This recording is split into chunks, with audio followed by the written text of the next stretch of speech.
Okay, so we have good news and bad news for the truckers. So you want to go with the good news first or the bad news? Which one? Well, let's say it like this. Good news for English speaking truckers, bad news for non-English speaking truckers, because you guys already heard what's been going on within the trucking industry. Mm-hmm. The executive order requiring English proficiency on a national level right now. New news came out. The CVSA has backed the executive order, which means that they are adding it back into the out of service orders. It's going to be one of them. All right, so what did they say? They said, pursuant to the executive order, the CVSA Driver Traffic Enforcement Committee voted today to add non-compliance with the English proficiency to the North American Standard out-of-service criteria. They also said that in addition, the committee voted to petition the FMCSA to update the language of the regulation requiring English proficiency to reflect that the condition is an out-of-service condition. And finally, the third thing that they did, and I'm going to quote a Landline article right now, going a step further, the committee also recommended that the FMCSA require harmonization of CDL testing in the English language. One example of how states vary in the area of CDL testing is that currently states are permitted to give the knowledge or written portion of CDL exams in languages other than English. So basically, guys, yeah, this is definitely moving forward. It looks like it will definitely be added to the out-of-service criteria. The question is, how strictly will it be enforced? But so far, it's moving forward, and it's moving forward pretty quickly. So interesting little story time for you guys.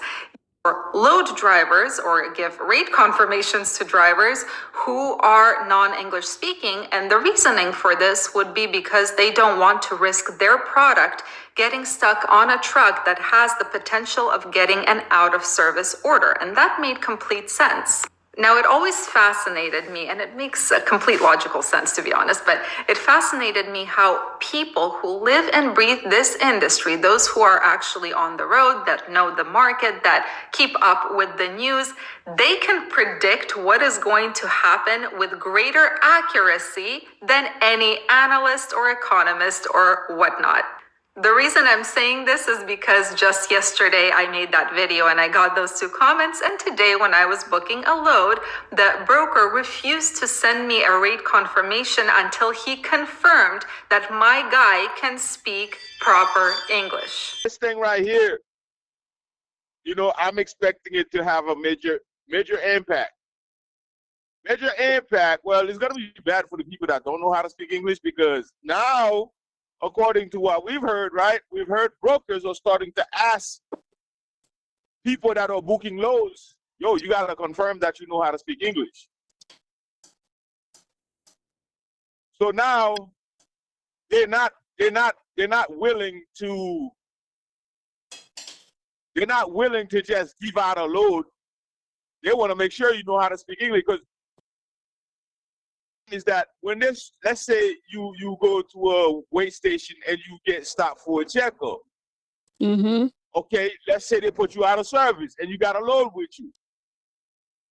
Yo, that's gonna delay that load for like 2 or 3 days, because they're gonna have to send in another driver to get that load, to deliver that load. Mm-hmm. So think about if this is happening all the time, with so many drivers being stopped, being put out of service because they're unable to speak English. So now this is why brokers, in my view, are saying, hey, you got to prove that your driver know how to speak English before we Give you the load. we give you this load. Mm-hmm. Yeah. So this is where it's bad. It's bad on many levels for the people that don't know how to speak English.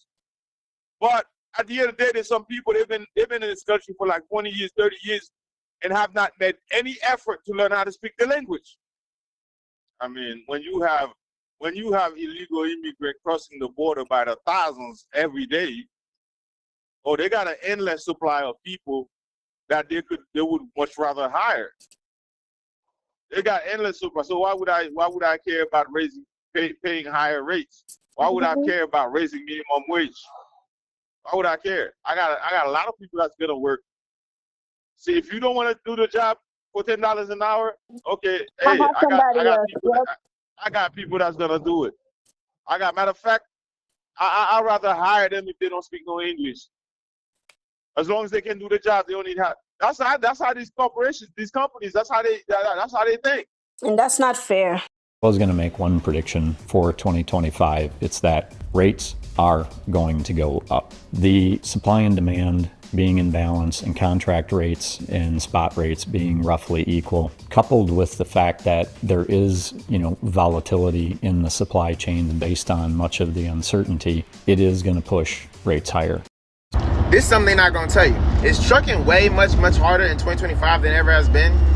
Let's talk about it. Number one, people nowadays that's in trucking, bro, you got a lot of motherfuckers just getting hired. And I ain't gonna lie, some of y'all don't need y'all CDL, bro. Like, some of y'all go back home, seriously. Number two, regulations. Bro, at this point, I feel like they'll take your CDL for just practically breathing now, bro. Like, people are getting their CDLs taken, and it's like crazy. Number three, honestly, e-logs. I would just say that at this point now, man, just to make your miles, you literally sometimes have to creep into these warehouses just to get a load and get in and out of that situation. And that's just to get the miles and just to get the delivery and everything like that. And don't let me get started on just even time management, companies, and all this extra stuff, and the pay, bro. Don't get me started. It's just a whole new form. I don't know, though. Am I wrong, or am I just talking? So in order to make money in trucking, there's two main factors that really have to come into play. One is going to be the amount of work that's out there. And depending on how much work is out there and what the competition is like, is going to determine what the rates are going to look like, right? So trucking rates have been lower than what they have been in the past few years. That being said, a lot of people are predicting that 2025, you're going to start seeing a rate increase, which means a lot more money potential is coming in. Now, what's going to cause this rate increase? One, a lot of people are predicting that the economy is going to stay strong and it's going to keep moving forward, which means manufacturing is going to rise. And then two, because of the dip that trucking did have these past 2-3 years, a lot of people who were weak and got into the industry without being properly prepared have already fallen out of the bottom, and now only the strong shall survive, right? And now it's going to start seeing the uptick of everything moving forward.